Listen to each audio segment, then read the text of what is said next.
I think, Welcome to The World Needs a Little Talk. yes, welcome. And I think that's a good positive title for talking about dark material. That's what we're looking at the end of days. Because then it got me thinking, like if we wanted to be warm or we could have named it The World Ended. ...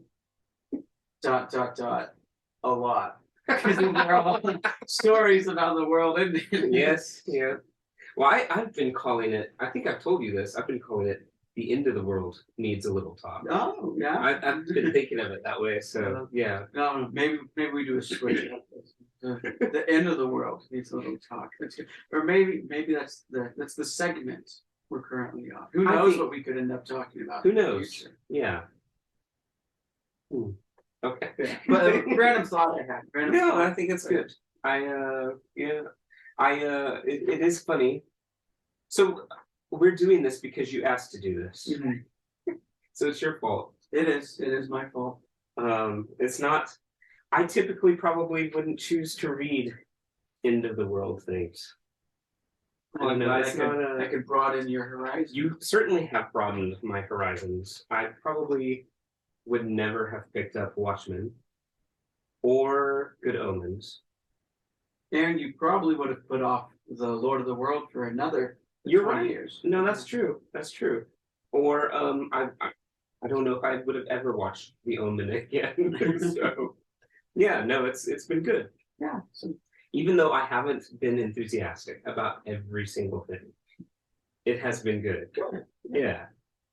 So this week is a little different. Yeah. Because probably a lot of people would not think, when they think of the end of the world, probably would not think Beowulf. I sure didn't. Okay, right. When you brought it up, but right. I think actually it'd be good to share our experience and knowledge of Beowulf before we ventured into this. And mine's very brief because okay. The only exposure I had to Beowulf was when the movie came out in theaters back in 2004, whenever it was released. It was an early 2000s film. And Robert Zemeckis. My parents took me, which I was thinking about this. It's very much like it's in the same style. It's all motion capture, like Polar Express. Yeah, it is. It's like, so did they think it was like going to be the same sort of thing? Yeah, I think it was animated, and my dad was like, "Oh, like medieval fantasy type vibe story. They love Lord of the Rings. This is animated. How much worse can it be?" And I think that was probably his mentality. But I'll have you all know that was 2004. I would have been 5. And I was the outlier. I was leaning forward in the seat, just like in awe over everything. My brothers, on the other hand, were up in my parents' arms, crying because Grendel, came out like. Grendel was terrifying, and he was. I just, for some reason, I wasn't terrified by Grendel. You just found him fascinating. I just was fascinated by the whole ordeal. Yeah. And that's my full exposure to Beowulf. I never had to read it during high school. Really? And that's what I was going to say. So you never had to read this? No. So this was the first time that I've read it. I've wanted to. It's been on my list of the Lord of the World was on your list of I'll get to that someday. Beowulf was on my I'll get to that someday. So well, I'm absolutely thrilled that I made you read it then. Yeah, I'm glad. I mean, so this is for a this is supposed to be English literature, specifically like pre-Renaissance English literature. And good grief, to not read Beowulf. Yeah. Which, okay, so good. But I'm glad we did. But interestingly enough, you chose it because you thought it fit in the theme. I did. Well, I mean, okay, let's be honest.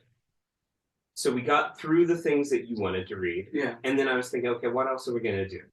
And we did Lord of the World, like I wanted to read. And then I thought, okay, we need to probably dip back towards the earlier side of things. And so Beowulf, of course, is it is the Old English epic. Yeah. And I thought, well, I have this sense that there is something about the end of the world with Beowulf. And so I did some looking, and sure enough, like a lot of scholars talk about this. I'm not like, yeah, there was, I don't know where I'd heard this, but I had this sensibility, and it actually was true. So that's why I suggested it. But also just because I thought we should read Beowulf. If we're doing old English literature, how can you leave out Beowulf? So my exposure to Beowulf, I didn't know anything about Beowulf until I was probably a senior in high school, and Mrs. White, who I'm still friends with on Facebook. Shout out to Mrs. White. Yeah, maybe she's gonna watch this. I don't know. But Mrs. White had us read. I think we read up through. So it was about the first half with Grendel's mother. Okay. I don't know if we read every word of that, but I mean, certainly the episodes that loom large in my mind are Grendel and his mother and all of this stuff. And then I also remember her reading a little bit of the Old English for us, and just being enchanted by like, this is what our language used to sound like. So I've always had this sort of fascination with Beowulf. I did see the film when that came out. And then I don't know if I've ever read through the entire poem before now, though. I thought I had. I probably had, and I just forgot a bunch. Because this is not at all. And the thing that is surprising me is the dragon is way more important than Grendel and his mother, I think. So you have like 3 episodes in the book. Yeah. You have Grendel, and then you have his mother, and then you have the dragon at the end. And then everything is kind of tied together with speeches. So you have 3 real like episodes of action, and then you have a lot of stories that are recounted, but that's all that's really all that happens in the poem. Yeah. Is that right? Yeah, that's really. It's very simple. It's, well, like I said, the audio recording is only 3 hours long. Yeah. So it is simple. Yeah.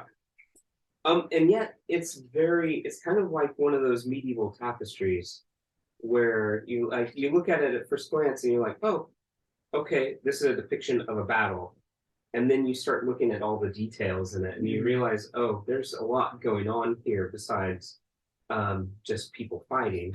And especially the historical background, all that stuff is very, very complex. Yeah. Well, I'd reckon that someone could continue reading this over and over again and continue to find new things and make new observations. Absolutely. Yes. I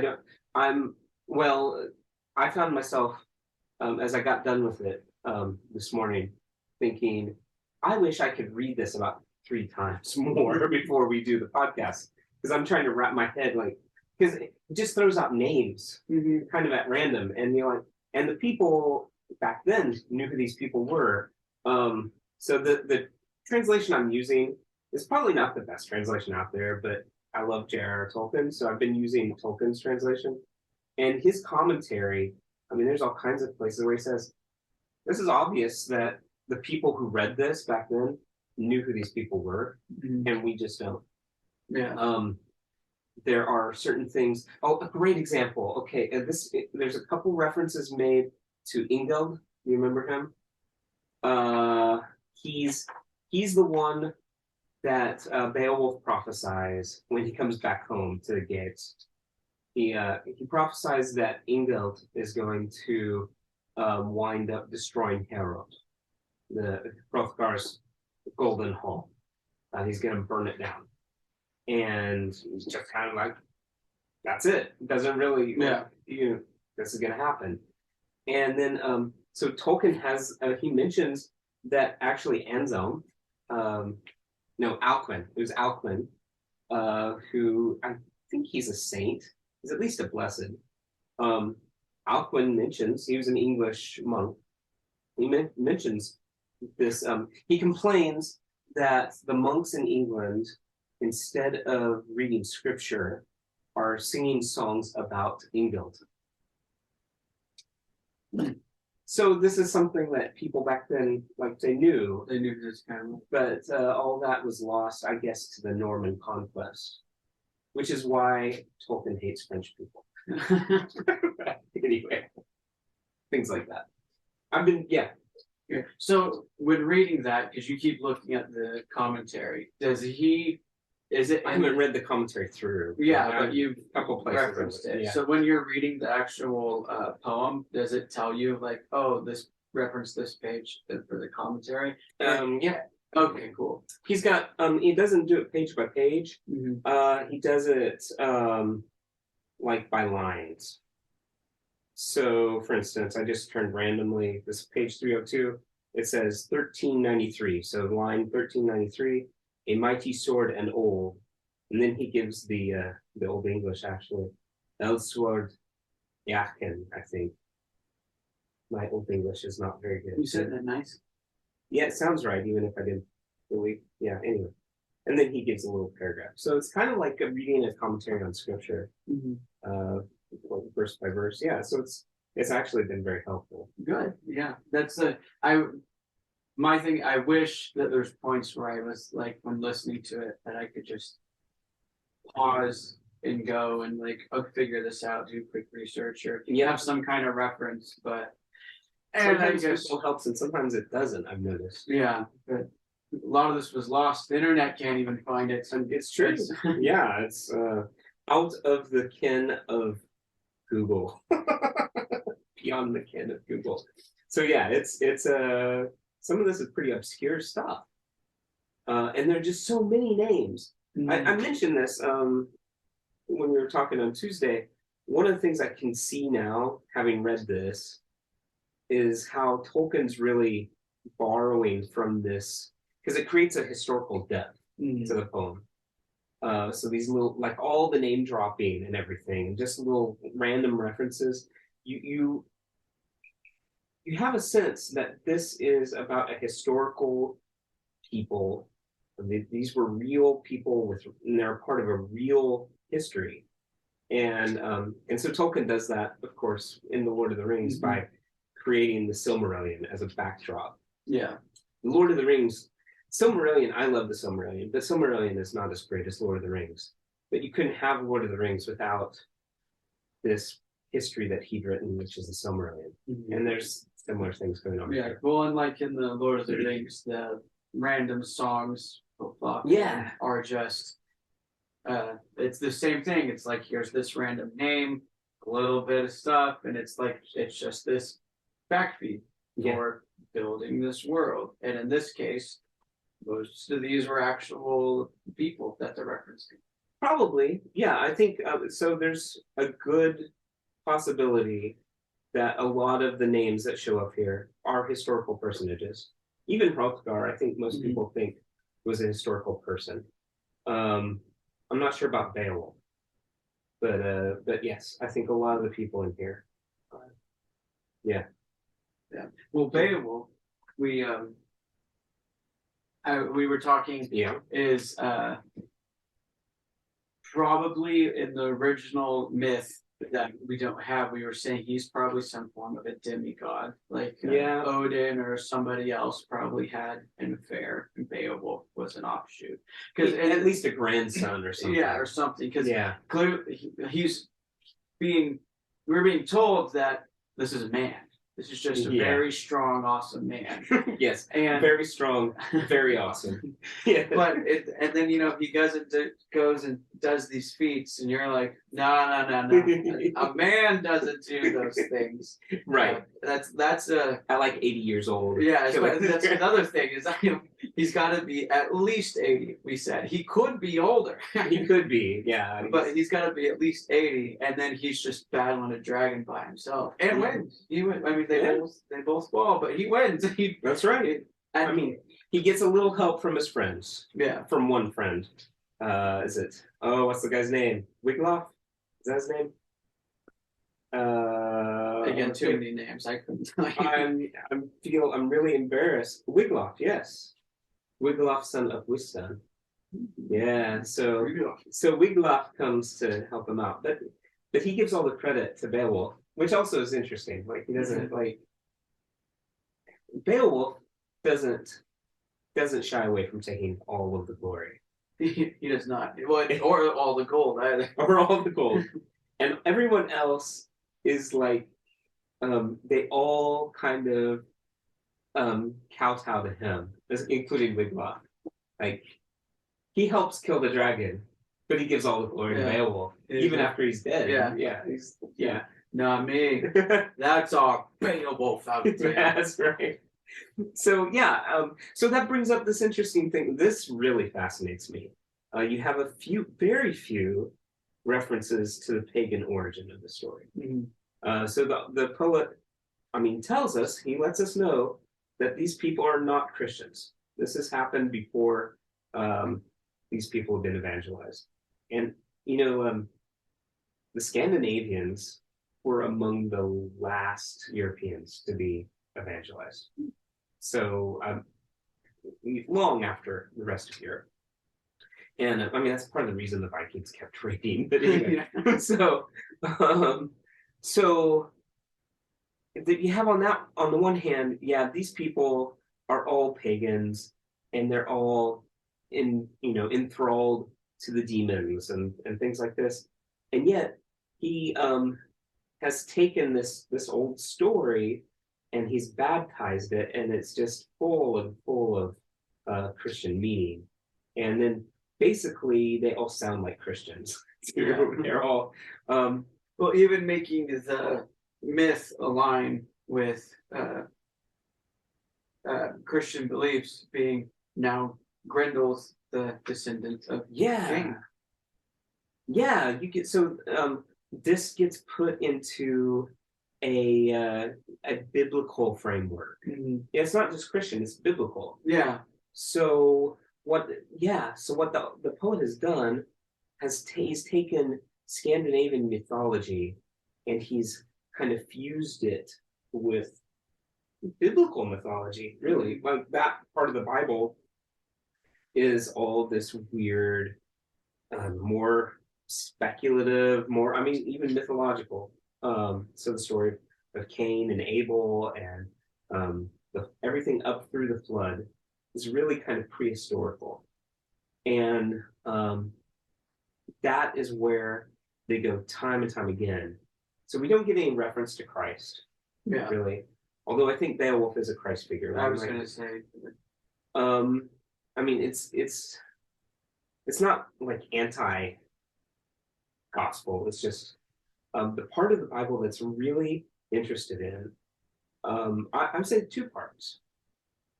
The first part is the early material in the Bible, Genesis 1 through 6, especially Genesis 4 through 6 is the backdrop of this pagan mythology here.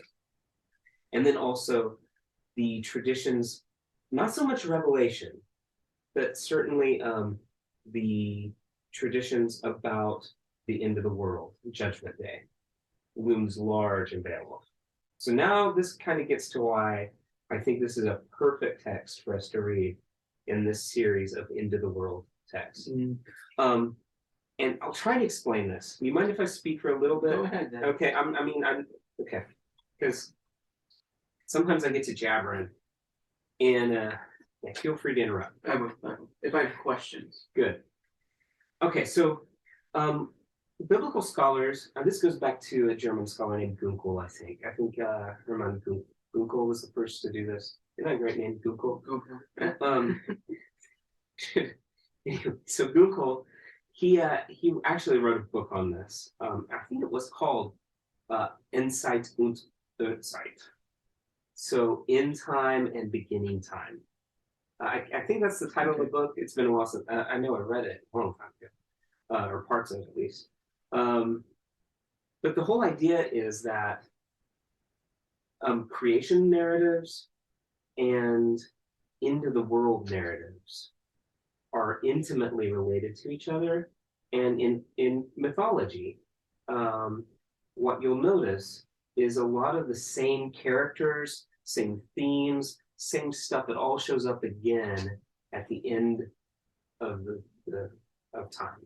Okay. So we see this very clearly in the Bible. You read the book of Revelation, and everything kind of recapitulates with a garden. For instance, Revelation chapter 20, chapter 21, we have a garden again. We have a serpent in Revelation 12. So he's more of a dragon that this time. It tells us explicitly this is the same dragon that showed the same serpent that showed up in Revelation 3. So you get this sort of like all of the cast of characters that you get at the beginning. You get a new Eve in Revelation 12 as well. So this woman who's clothed with the sun and who's at war with the dragon. So I will put enmity between you and the woman. So we see that in Revelation 12. And this is typical of all mythologies, actually. Well, this is a common trope of just storytelling in general. Mm-hmm. People, and I think something about people, it resonates with people to come back around and tie things together. Mm-hmm. Like, yeah, probably because we were just talking about him since he translated the version you looked at. But in the Lord of the Rings, we start at the Shire, right? We end at the Shire. The Hobbit, we start at the Shire, so we end at the Shire. There and back again is the subtitle yeah. Yeah. Mm-hmm. Yeah, that's great.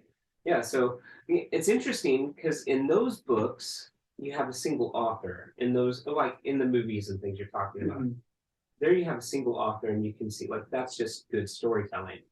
What's weird about the Bible and with other, I would say, mythological texts as well, is that these are composed by dozens, hundreds of authors, and yet somehow collectively people like storytellers do the same thing when they're doing this as a community, which is kind of fascinating. I think you see the same thing. I don't know as much about Norse mythology, but Ragnarok. It's a lot of the same, like this, all of the stuff that happens to create, the Asgard, Midgard, Hel. All that is kind of the things that they've done to prepare those places. The people who are involved, they all come back, and then that it like comes unraveled. And so this is a very typical theme. And so I think that's part of what's going on here with Cain.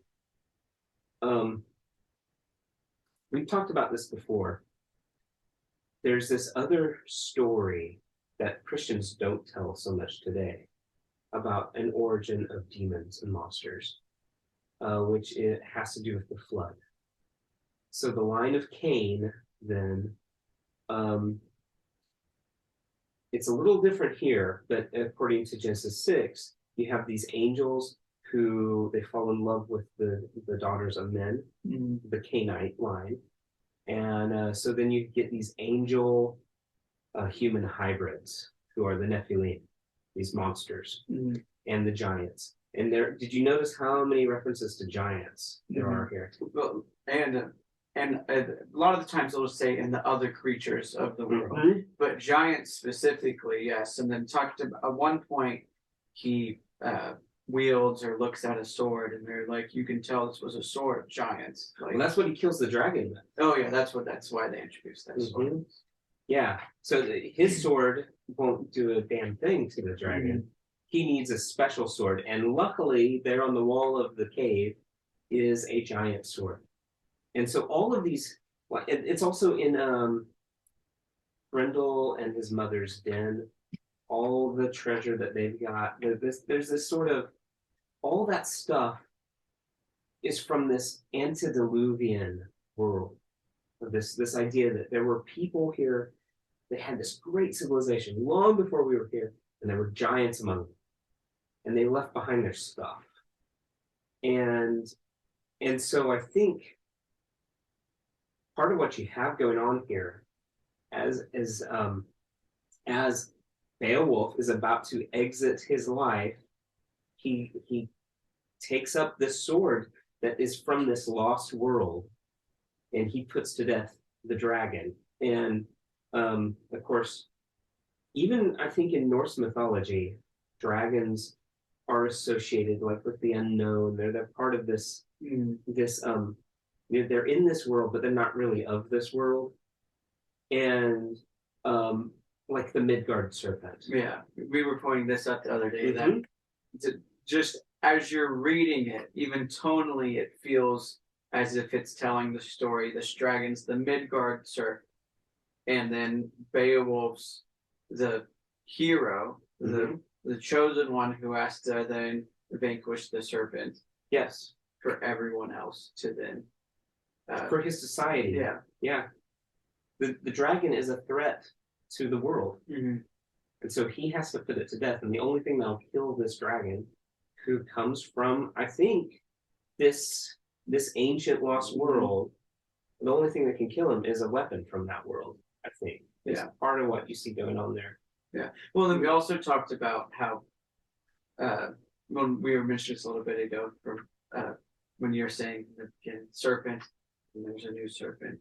Equally, I think it's also here's the serpent, and then here's the Christ figure defeating the serpent for the people.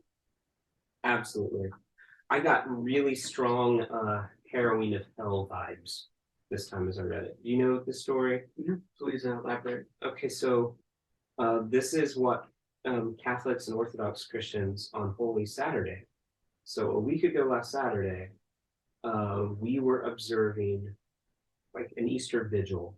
So as we prepare for the rising of Christ, what we're meditating on is the phrase from the Apostles' Creed, where we say, he descended into hell. And we have all these amazing images. You might look these up when you're like, well, I just do a Google search, Heroine of Hell, and you'll find these amazing images. I misheard you. Okay. Keep going. But so Jesus descends into Hades. He throws down the gates of Hades. Usually there's a demon squashed underneath the gate, like squirming. And then he grabs a hold. Often he's shown grabbing hold of the hand of Adam and of Eve, and he's bringing them from hell into paradise. So you get a lot of that depiction in Dante's Inferno. Yes. And they reference back to when Jesus came. And I love that. I forget where at, but there's at one point there's an actual like crater within hell, and then Virgil starts explaining to Dante like, oh, this is where Jesus landed. Yes, I remember that. Yeah. And Virgil and the other pagans, they're in that outer circle of hell. That's where that was like the limbus patrum. That's where the fathers from the Old Testament were. Yeah, and because he mentions that, and he was like, yeah, like he came through here. He started taking them along, and we realized, oh, yeah, guess we were big, and so we're gonna hang out here. Well, they didn't recognize it. Yeah, they didn't know that they were supposed to leave with it. Like, who was that? He just took all those guys. Well, where are they going?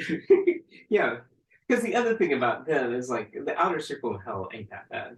Yeah, they got it fine. They're just. I think that outer circle, and they'd all get to socialize, drink wine. Like this. So like it's not ending symposium. Yeah, it's not great, but hey, it's cool people conversation. But it's pretty great. It's just not. It's heaven. Not as great. Yeah, that's the thing. Is like they don't. I think that's the thing is they don't know that there is this even greater beatitude that comes from knowing God through Christ. And so they can't leave because they're not aware of it. Yeah. So I think the only reason he does it where Virgil's the only one that knows is since Virgil is the means of the storytelling and touring him, that he was like, Virgil has to know. Otherwise, they can't work. They can't have conversation. Yeah. And Virgil laments that he can't, like, he's aware that he's stuck there. Although I don't know if he's actually stuck because he does get to go through purgatory. I was going to say Virgil, gets to walk him all the way up, and then he's like, "All right, I can't walk him there. Yeah. So now I'm gonna pass you on, but I'm gonna head back down." There's something interesting there. My friends are down there, so I'm like, right. I think there might be hope. Actually, I think Dante entertains hope for Virgil, and maybe for the others. I think so too. But he's careful about it because that you don't want to become a heretic. So I saw like where Beowulf goes. There's several times he goes down into the earth and to do battle with these demonic. I mean, these are really like demonic. I mean, he calls them demons sometimes. So he does battle with these demonic figures, and especially the last one cost him his life. He saves his people, but then he brings forth treasure when he does this, and there's the psalm. Oh, I'm gonna get this wrong, but it says, "When you came forth, you led forth treasures of men." And this is used also Jesus coming from hell, excuse me, with the souls that he brings into paradise. It's also used of the ascension, but it reminded me of that. Like he goes into the bowels of the earth, defeats the demon, and then brings forth these treasures. It does it every time. Yeah. Well, the 2 times he does. Yeah. Well, you also gave me the image. We talked about other stories, but that gave me the and the Aeneas goes down to hell. Yep. And his all of his crew's waiting outside. Right. Sitting there like wondering, is he okay? Is he gonna come back out? We literally cut to Beowulf's soldiers on the ship, and it was the old men talked of their hero and their leader, but they didn't know if they would see him again. Oh wow, I hadn't thought of that. Yeah, great connection. And I'm sure that the old Christian stories of the harrowing of hell probably have something to do with those stories of these heroes. Like Odysseus does this as well. Yeah. Virgil has Aeneas do this because Odysseus. Yeah. And he's wanting to show that Aeneas is even better than any like Greek schmuck. So he succeeds. He convinces me Aeneas is better. Yeah. So and so then the Christians very early, like this story of the harrowing of hell first appears in Christian texts from the 2nd century. So this is a but I'm sure that they're partly motivated by the pagan stories. And of course you have it in mythology as well. You have Orpheus, who does this to get his wife. Yeah. You have this is just a common. I mean, Hercules does it. I mean, you have all these stories. So many stories where these people go and they go and do this. Even I don't want to attempt remembering any names or mess anything up, but so I'm just going to say that I even looked into a Japanese myth at one point, yes, where it's the same thing. This guy goes down for his wife. It's exact. Yep. It's almost exactly the same as the Greek story of Orpheus, but so what this does, and I think that this is why this Christian poet can tell the story of Beowulf in a Christian mode, is they recognize that in the pagan mythology there's something good there. There's something there's something that is fulfilled in the gospel. And so rather than just discard it as demonic or something like that, they try to bring out salvage actually this part of their heritage and then show how it sort of fits with the gospel. This is what C.S. Lewis calls the happy dreams of pagans. So you have all these. He noticed that this is part of the reason that it took him a while to return to Christianity, because he thought, well, Christianity is just a knockoff. Because all these stories, all these cultures have these stories. Yeah. And then finally he realized, well, maybe all those cultures have those stories because there's something true in those stories. The Holy Spirit might be doing that. Yeah. Yeah, I mean, it is for all these different cultures and all these myths. Well, there are a lot of them are different and unique. It's the same story. It is, yeah. Most of it, I mean, if you get down to it, is has something to do with our longing to live forever. You go to Gilgamesh. Yeah. And that's a lot of what Beowulf is about too, is just the sorrow that this life has to end. And just being really real about that. Yeah. Well, only it only ended for him because of dragon. That dude might live forever. Maybe, who knows? Who knows? He could have kept going. That's right. I was because everyone in this book talks about Beowulf like he can do anything. He's the man. He can do it. I was saying that he's how we talk about Chuck Norris. Yes.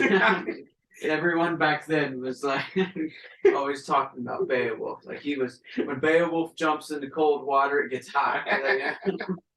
I was thinking about this, like, fast forward a couple hundred years from now, after the the end of the world, the great apocalypse happens, and so we lose all our technology. There could be myths about Chuck Norris. There probably will be, even though he was just a really cool action star in film, and somehow he's gonna blow up into the next demigod figure in the future. They're like, have you heard the tales of Chuck Norris?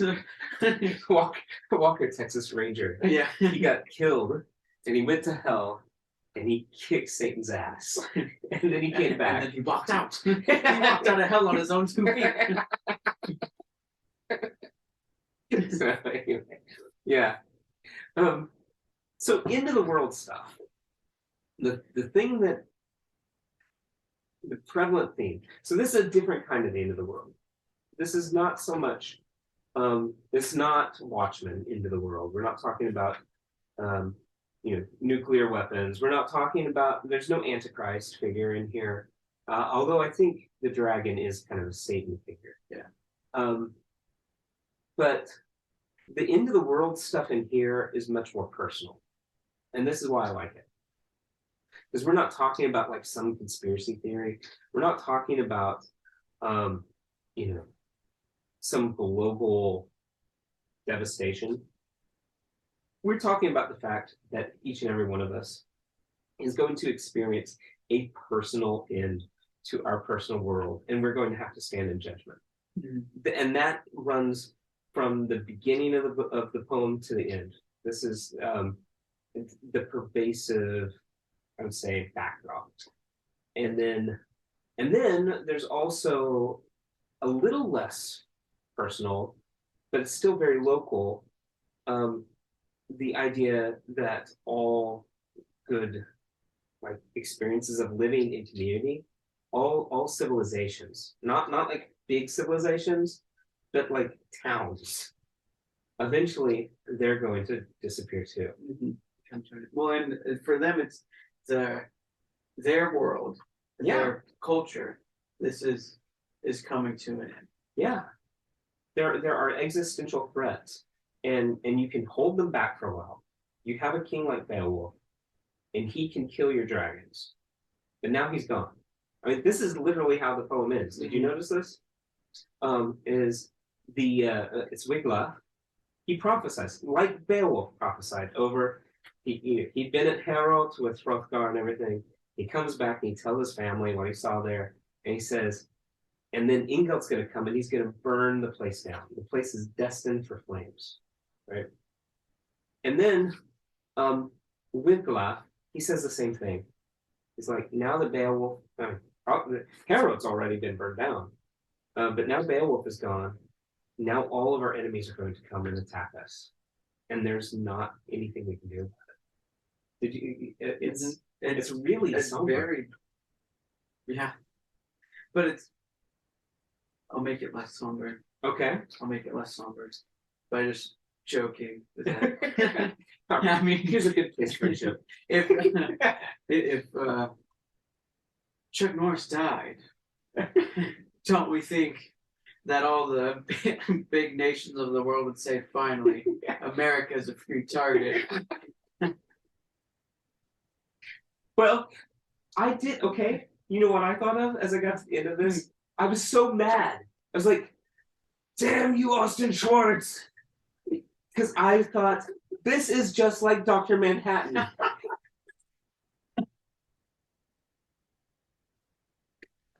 You No! saw Watchmen. No!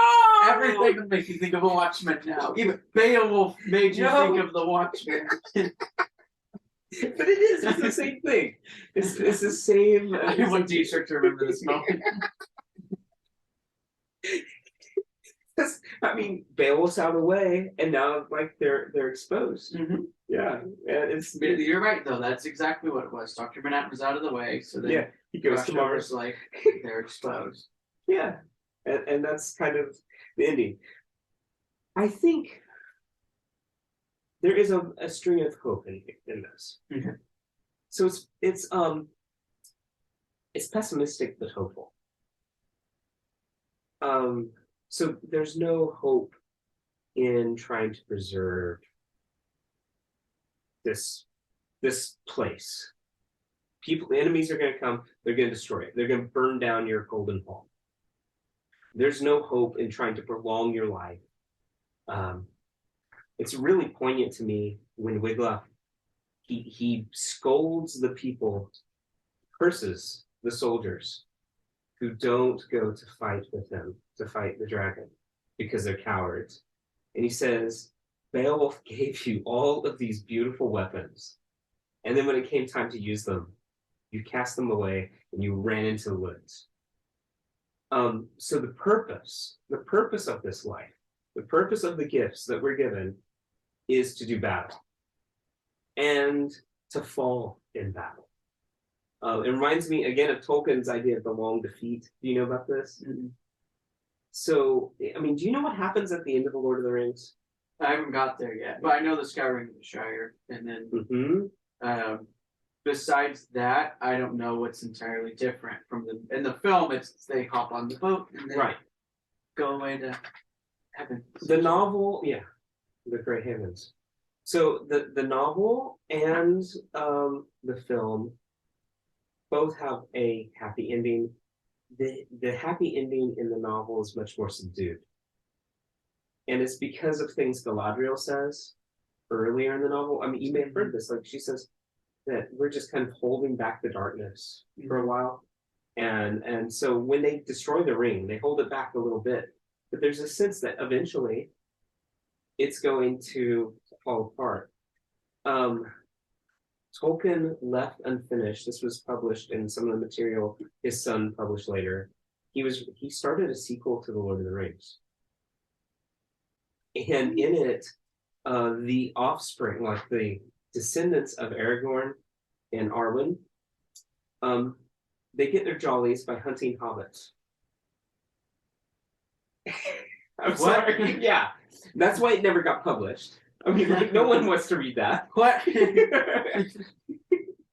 But this was Tolkien's vision of history, is that you might have these, like, it's a great victory. You destroyed the ring.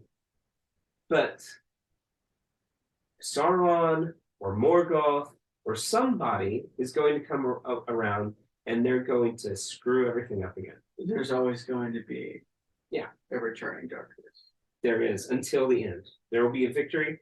So Christian hope, and this is what we've been talking about, like the whole thing with the Antichrist is just an acknowledgement that eventually Satan is going to have his way with human history. God's going to allow him to do what he wants. And yet we can have hope because it was never really about establishing this utopia on this earth anyway. It's really about the struggle. Mm-hmm. And so we're given these gifts, we're given these weapons, and we're meant to fight with them. And if we cast them aside to preserve, like just to extend this mortal life a little longer, to live in comfort, then you're not actually doing what you're supposed to do. And your life is worthless. That's kind of the curse. And so there's this one line, this is from around 2235. And this is right before Beowulf goes in to fight the dragon. And I'm trying to remember who's saying this to him. It says, then strode he through the deadly reek, his head armed for war, to the succor of his lord, and these brief words he spake. I think this is Wiglaf. He says to him, Beowulf, beloved, do all things well unto the end. And I think that's the point, is that this is a Ragnarok type story. So the whole idea of Ragnarok is that in the end, all of the monsters that you've held at bay, they're going to come and they're going to destroy everything you've built. And that's actually a beautiful moment because you get to go out in this like blaze of glory. And I think that's the story of Beowulf. This morning I was thinking about it. There, every single time and the noble men and honored warriors sat down before for a great feast, in a ceremonious banquet, and every single time I was like, they're not warriors. Why are they honored? What makes them like? Because I just kept thinking, wow, Beowulf's the one that did it. That's not all of these guys that are gathered around, who half of them probably sat on the boat while he went and did it. So I just and everyone it never touches on that. It honestly talks about how they were respected and celebrated, it's all here together because the darkness has been pushed off for the time being. Yeah, that's true. Yeah, so there's a lot of feasting. There is a lot of feasting. Which, I mean, this is kind of my thing, is the pre-battle banquet. So there are lots of pre-battle banquets in here that are similar to ancient Near Eastern stories. But yeah, that's a great point, is they're honored, but they're not honorable.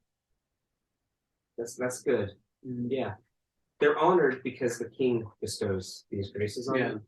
But in the end, we see they don't live up to this high calling that he is. He sees something in them that they don't see in themselves, and so they run away. Except for Wiglaf. Yeah. Well, yeah, we were saying that they get all these gifts so they can fight. Yeah. But Beowulf doesn't need a gift to fight. Yeah. Well, that's the other thing. Yeah.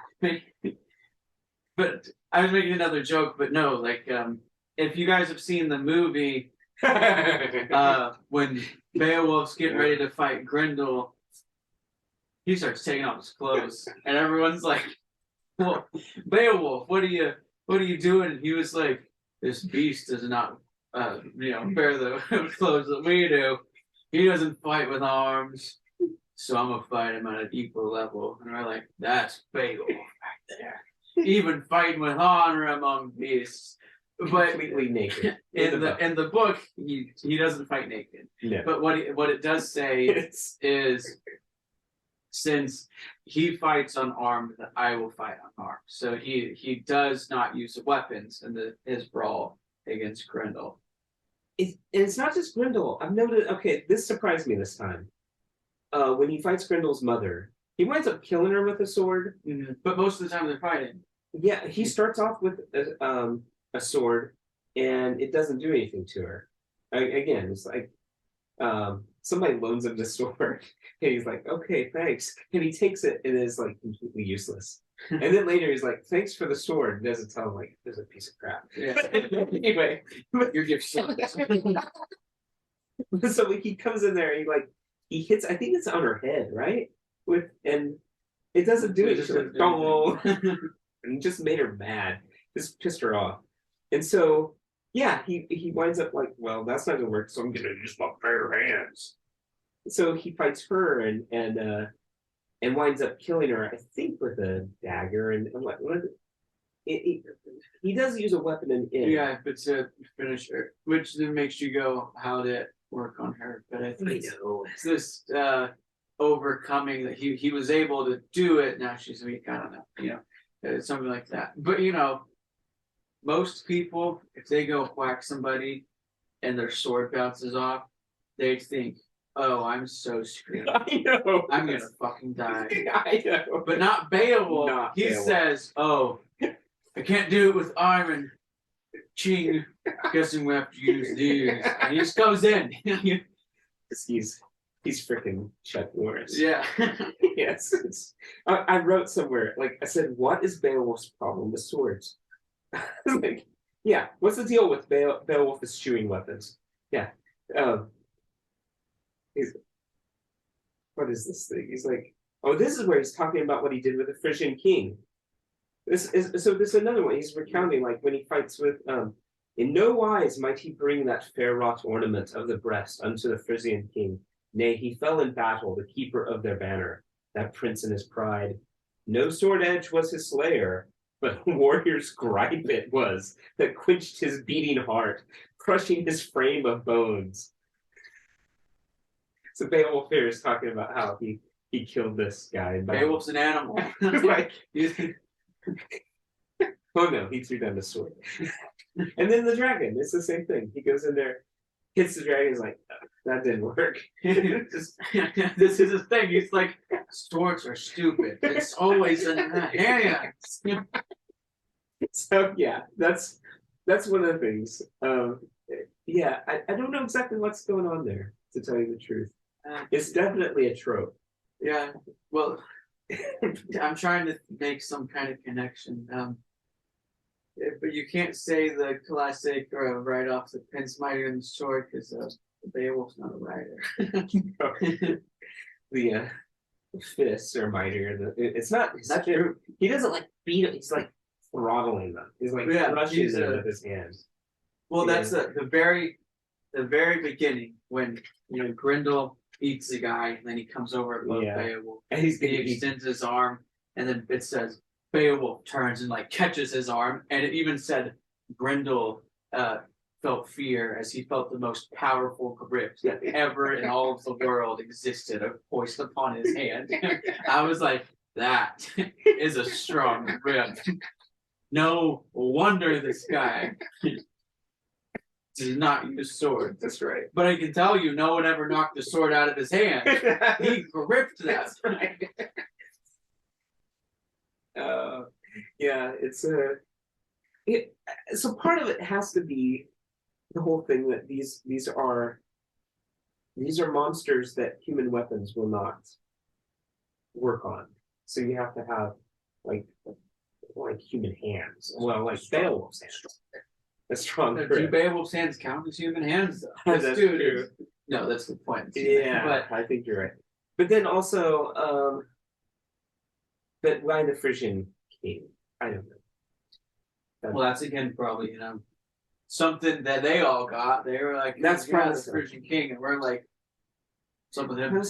And yeah, so obviously this is something that has to. I mean, in all of the traditions about this guy, he evidently was known for his grip. As like, you don't want to let Beowulf get a hold of you. Yeah. You're gone. Well, it'd be cool to see if we took Beowulf and Arnold, and they went and did the grip. See who's got the better grip there. All right. I don't know. Yeah, or Schwarzenegger? Yeah. Yeah. I thought you were. I was thinking of Over the Top with Stallone. Huh? The arm wrestling movie. No, yeah, they could do. Well, no one's beaten Beowulf in arm wrestling. No, I'm gonna tell you that. You don't walk away from arm wrestling. He wrenches your arm off like he does Grendel. Yeah.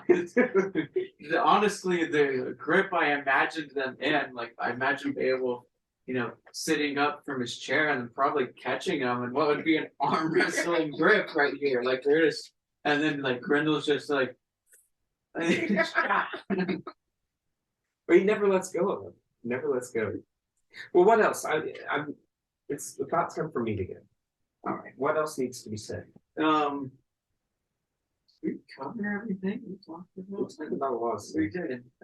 I mean, again, I will say that if we, read this book another time, we'd probably fill another episode. Oh yeah. Like, there's just so much to find within this story. But I think we really. Here, let me find. There's one.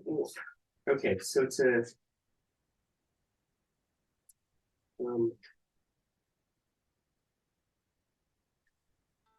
Okay, here we go. This is from Hrothgar's last speech to Beowulf before he goes. And he says to Beowulf, "Now for a little while, thy valor is in flower. But soon shall it be that sickness or the sword rob thee of thy might, or fire's embrace," there's a little bit of foreshadowing, "or water's wave, or bite of blade, or flight of spear, or dreadful age." There's all sorts of things that can kill you in this world. "Or the flashing of thine eyes shall fail and fade. Very soon 'twill come at thee, proud knight, shall death lay low." He lives for another 50 years. But in the space of history, it's very soon. And I think that's the theme of the book is, it's what we say in Latin, memento mori, remember death. Yeah. A lot of this book feels like a lot of foreshadowing. Technically, that's what you totally call is. it. But it's like you said, totally. They constantly are reminding us that there's going to be death destruction within this future. And we're good again. We're good now because of the deal you just did. Mm-hmm. But we're not going to be good soon. And even a Beowulf has to die. Yeah. Well, and then right there, he said, soon you will lose your might from the sword.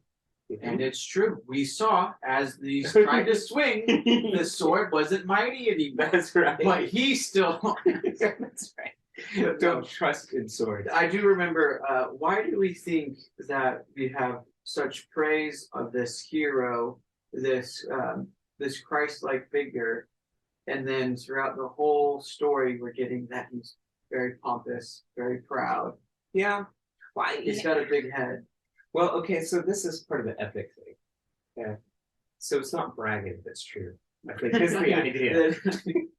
So well, that's part of I could tell that it was like that way, and they'd even describe him like there stood Beowulf proud over his gold, and and then I was like, I mean, it is his. Yes, he was right to be proud of it. He did just fought a monster. Like, so every single time, like, he does come off that way, but you're right. Like, it's like, he earned it. Yeah. Well, and this is the difference between paganism and Christianity, I think. So humility, I think, the way we think of humility is a uniquely Christian virtue. I think there's a sort of humility, like not being arrogant. They would, or vain. The pagans would also see that as despicable. But the idea of like actually choosing to be last. The last will be first, the first will be last. You don't get that in any pagan context, I don't think. So that's something new that the gospel brings. And I think this is just a lot of even Christian texts where they rework the pagan material, they just kind of let that stand. And there's also a part of it that we adopted for good and for ill into Christianity. I mean, we never expected someone like Charlemagne, for instance, to behave, like everyone else, like the commoners. It was part of like having a good Christian king was that he is kind of lofty, right? Representing, God's governing. That's problematic in some ways, but but in other ways, it's kind of like that's his station, right? And I think that's kind of how they would deal with this. But yes, on the other hand, the idea of Beowulf like making himself a slave for the people he loves, that wouldn't even enter into pagan sensibilities. Jesus turns everything upside down in that respect. So I'm sure, like at the banquet, if Beowulf said, "Everybody eat first, and then I'll grab my plate," everyone would be like, "Whoa, wait a minute, nah, exactly. Beowulf, you get the biggest piece of mutton that you want right there, and then we will take what is left." Well, even Peter, Peter's offended when Jesus washes his feet. Yeah, you can't do this. So you're right. That's the time that it flipped it on its head. Yeah. It's like, so Beowulf isn't there yet. He's a great guy, And I think even one of the things I noticed is it seems that it talks about when he dies, his soul leaves his breast, to stand like in his righteousness before the judge. So there's even a hope, I think, that even this pagan king can be redeemed. Yeah, even Beowulf. Even Beowulf can, yeah. So he's a little less pessimistic than Dante in that respect. Yeah. A pagan might get there, maybe. Looks like. Maybe when Jesus went down, he grabbed Beowulf. He said, "Hey, I'm taking all of these Hebrews and Beowulf." you too. You were, of course, good." Now Beowulf is living after sacrifice. Yeah. Beowulf is this is something else in the commentary. I gotta go. That's the last thing I'll say. Tolkien, he gives it's 519 AD, he says. In a couple places, so he gives the exact date. Oh yeah. So this is so some of these characters from the names, he can get this is supposed to happen within this decade. Oh, okay. Well, Yeah. I assumed that this date was unknown of when this all I occurred. think a lot of people would say that, not Tolkien. He's like, no. He's like, no, this happened right here. Yeah. This definitely is after Christ. Because see, I assumed that it probably happened before. I got no idea when Beowulf was running around. No, this is early 500s.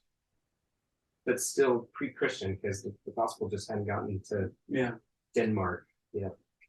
Anyway, well, that was a nice little talk. That was. I enjoyed Beowulf. Let's see your grip. Right. Is that a Beowulf grip? Sorry. Sorry. I read too much. He's getting in. Feel like penguin. Okay. Next week, I think we're going to read Christ 3. Is that actually what That's it's called? the title. Okay. But it's actually a text. It's another Old English text from around the same time. And some people think that Beowulf is actually mimicking this in some places. Oh, great follow-up. Yeah. So, and that's why I saw this article about these connections. I thought, okay, it is valid to read Beowulf in light of the end of the world. Yeah. But this one's more explicitly about the end of the world. So there we go. Interesting. Well, So we'll another Old see. English. Yeah. Wonderful. We'll see you all next week with, what did you say? Jesus 3? Christ 3. Christ 3. I think it's the third in a cycle of Old English poems about Christ. Okay, so that's why it's just this is one. It's not a very good title. Yeah, it's very confusing. Wait, you mean there was a third Christ? I don't think that's true. All right. Bye, everybody.